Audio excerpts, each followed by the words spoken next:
Level 1. The pipeline. You're 23 years old, standing in the rain outside a barracks at Fort Liberty with a 45-pound rucksack cutting into your shoulders and mud packed into every crease of your boots.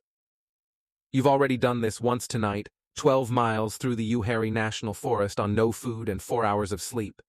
They send you back out. Nobody explains why. That's the point. You didn't start here. Nobody starts here. Delta Force draws from soldiers who have already proven themselves in units that would end most military careers on a high note. You spent 6 years climbing. Basic training at Fort Benning.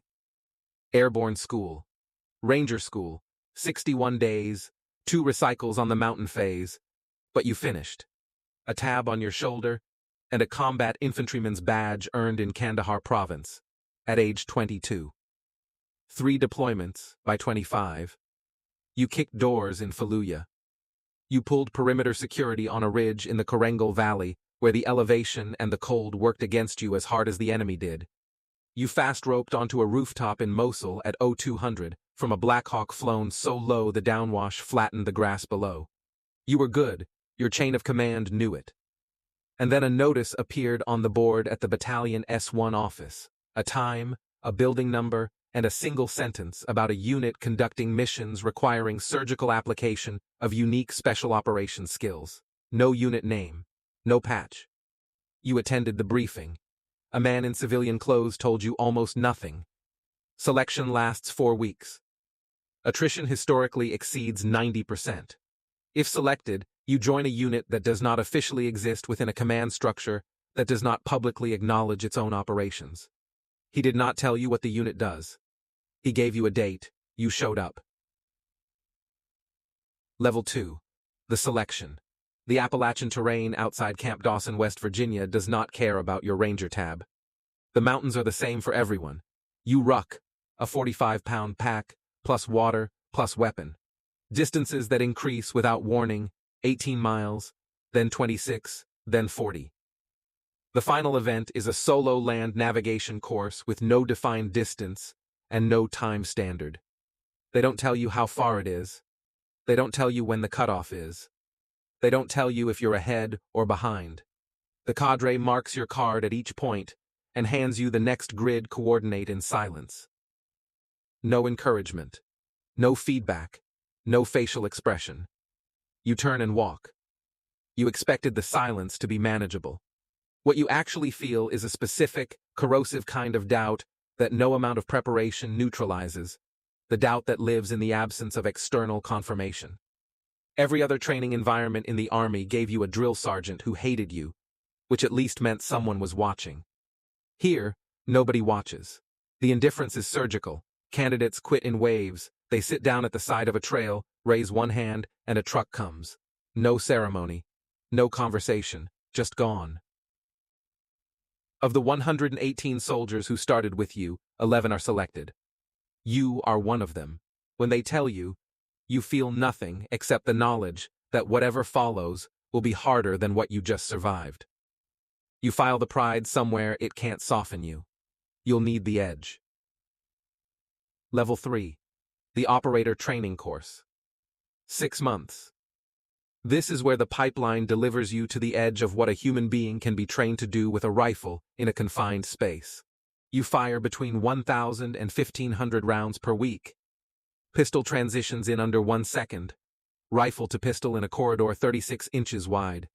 Shooting around role players who stand 18 inches from the target. Not paper silhouettes, actual human beings. Because Delta does not train with simulated consequences. The margin is measured in inches. You learn to hold that margin under adrenaline, under darkness, under noise, under the specific chaos of a room that has more people in it than your plan accounted for. You learn breaching, mechanical, ballistic, explosive, thermal. Any door on Earth opens in under 3 seconds. You learn surveillance detection routes, cover identities, how to move through a foreign city wearing civilian clothes and carrying nothing that identifies you as American military. You learn field trauma management beyond buddy aid, needle decompression for tension pneumothorax, tourniquet application one-handed, wound packing in the dark with a target still breathing somewhere behind the next wall. You learn advanced vehicle operations, J-turns, pit maneuvers, high-speed convoy movement through urban environments at night. On graduation day, there is no audience, no family. You receive an assignment to an assault squadron and a device that means you are reachable at any hour. You are an operator. The word means something different here than anywhere else on Earth. You don't tell anyone what that means yet. Partly because you can't. Partly because you're not sure you know yourself. Level 4. The new operator. Your troop has 16 men. The average operator in the room has 9 years of special operations experience before they ever arrived at the unit. You have 6 weeks post-ATC. You prove yourself again.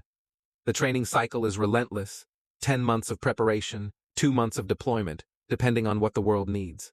You run the kill house until the sequences are written into your nervous system below the level of conscious thought. Enter. Stack left, clear right, target, target. Transition. Next room. You do it in full light, then red light, then complete darkness, navigating by memory and sound alone. Your first deployment is to a location you will not name for the rest of your life.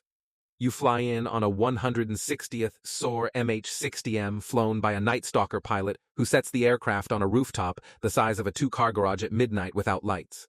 The breach takes 1.4 seconds. You move through the structure in 80 seconds from door to clearance.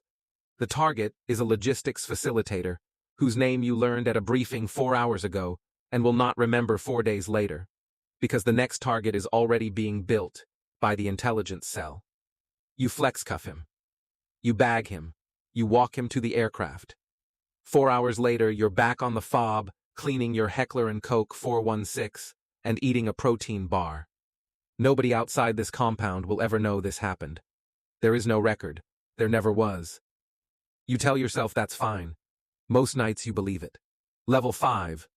The experienced operator. 4 years in the unit.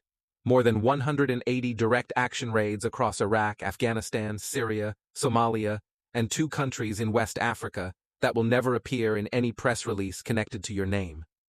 You can read a hallway the way a chess player reads a board, the angle of shadow under a door, the sound of weight shifting on a wooden floor, the half-second delay between a man reaching for his waistband and what his hand finds. You have been right every time. The margin for error is 0, and the consequence of being wrong is measured in human lives. You carry that calculus so deep now it doesn't feel like weight anymore. It feels like vision. You're selected for a reconnaissance troop. Recon doesn't breach doors. Recon watches. You operate in 2-man teams, sometimes in civilian clothes, sometimes for 3 weeks without resupply. Embedded in a neighborhood in a city where being identified as American means something irreversible. You sit in a hide site 250 meters from a target compound for 72 hours straight in a scrape you dug with an entrenching tool and covered with local brush. You log every vehicle plate, every visitor, every delivery, every light that turns on at 0300. You urinate into a bottle. You do not move. You do not speak above a whisper. The assault troop will use your intelligence to plan an operation you will not be part of. That's the job. Nobody talks about this part. Your first marriage ended during your 3rd deployment. She didn't leave angry. She left exhausted. 3 years of half-answers and absences, and the particular loneliness of being married to someone who is physically present, but operationally somewhere else. You don't blame her. You file it somewhere it can't touch your readiness. That man who might have done things differently, he doesn't exist anymore. You lost him somewhere between Ranger School and the Korangal, and the unit finished the job. Level 6. The team leader. You run 4 operators. Your rank is E7, Staff Sergeant, but rank inside the unit is secondary to role and capability by design. Charlie Beckwith built it that way after training with the British SAS, where he learned that rigid hierarchy gets soldiers killed in small unit operations, where the man on the ground sees things headquarters cannot. You receive target packages, folders containing signals intelligence, human intelligence, pattern of life analysis, overhead imagery, and a biometric file on a human being whose elimination has been authorized at the highest levels of the United States government. You build a plan. You rehearse it on a mock-up. You brief it. You execute it at 00230. On target, you make decisions in half-second windows that lawyers will examine for months. A man turns a corner. Something in his hand. You shoot or you don't. The debrief determines whether you were right. You were. This time. The decisions you're uncertain about live in a different room in your mind, not suppressed, not processed, just stored in a space that doesn't connect to your daily function. Some nights they visit, most nights they don't. That's the nature of the work. Your knee was rebuilt with a titanium plate after a hard landing on a rooftop in Erbil. Your left ear rings at a frequency that no audiologist can fully explain because you've been within 10 meters of breaching charges more than 200 times. The VA will rate you at 70% disability when you leave. The actual number is higher. You never say that out loud. Level 7. The Troop Sergeant. 16 operators. You are the senior enlisted authority on every target your troop touches. You've been in the unit for 9 years.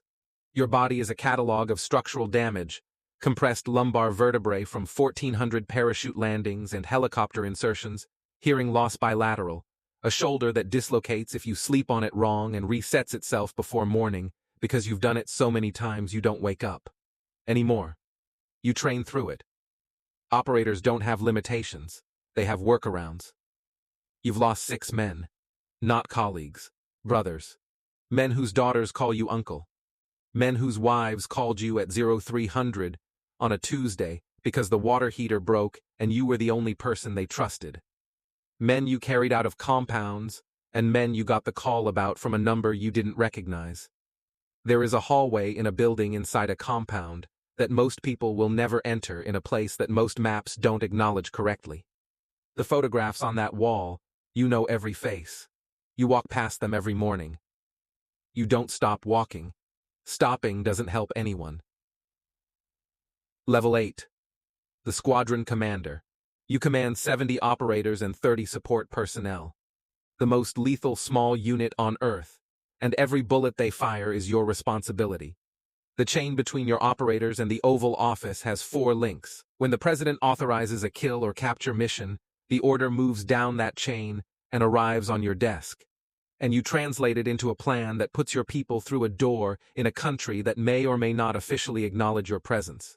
During the sustained operational tempo of Iraq between 2005 and 2008, Delta squadrons ran between 10 and 15 raids per night across multiple provinces, a systematic, intelligence-driven campaign that dismantled al-Qaeda in Iraq's network one cell leader at a time, generating new targets from the intelligence exploitation of the last target in a loop that never stopped.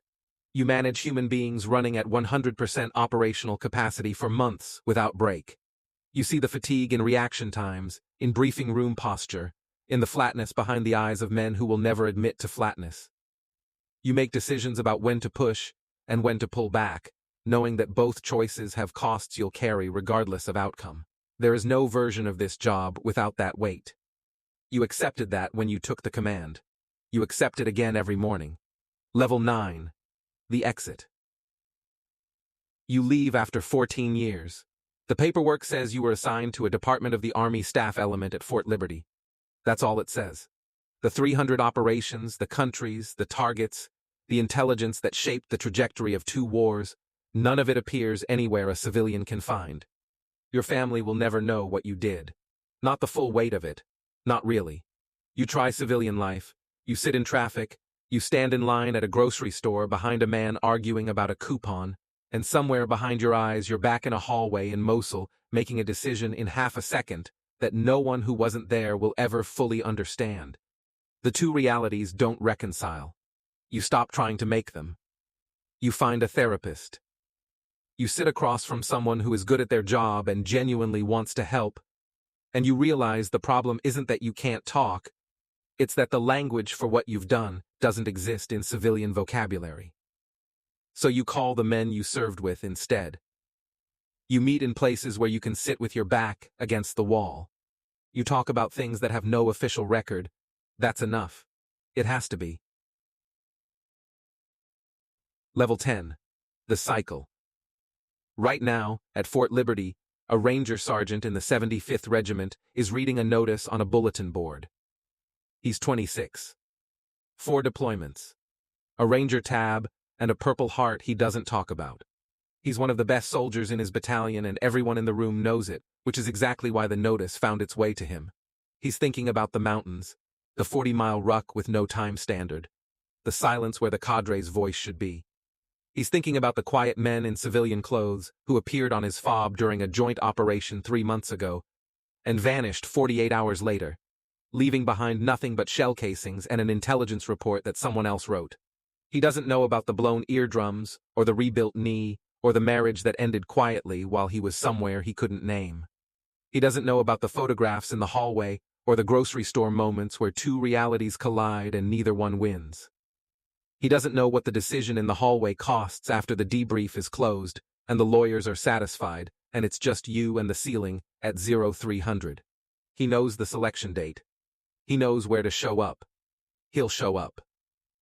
The best ones always walk toward the hardest thing they can find, because something in them needs the answer to a question that can only be asked in the mountains with 45 pounds on their back, and no one watching. The unit will answer it. It always does. Most won't make it. The ones who do will spend their careers in a shadow the world will never see, carrying weight that has no name in any language civilians speak. The cycle doesn't end. It just finds the next man who's ready.